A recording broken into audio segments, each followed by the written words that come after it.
Pemirsa, HP punya driver ojek online lengit 3 sak maling. Pas lagi nyenyak-nyenyaknya tiduk padu daluari. Aksi pelaku betino yang nyentak dewean terekam kamera CCTV sehingga viral di media sosial.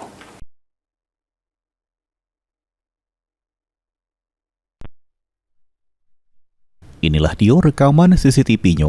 Terselik betino berjalan ngendep-ngendep padu daluari. Kemudian pelaku berjalan marai sebuah musola di Pertasop kawasan Gresik Kemuning, Palembang. Sambil selik-selik, pelaku langsung nyentak HP yang lagi dicas.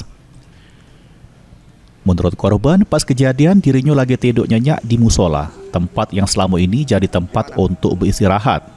Pas itu, korban yang sehari-hari ngojek online baru balik dari narik, karena lagi ngantuk berat, korban tak sadar amun ado yang nyentak HP-nya.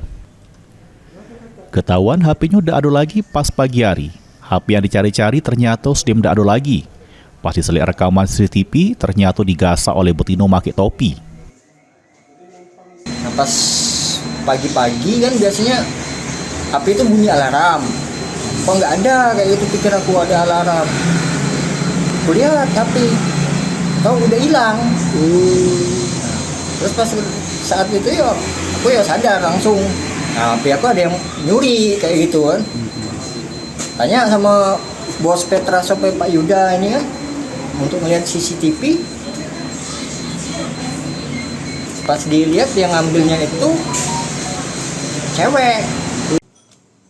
Sesudah kejadian, korban langsung membuat laporan polisi. Baru polisi dengan cepat menangkap pelaku. Mulyadi, PAL TV.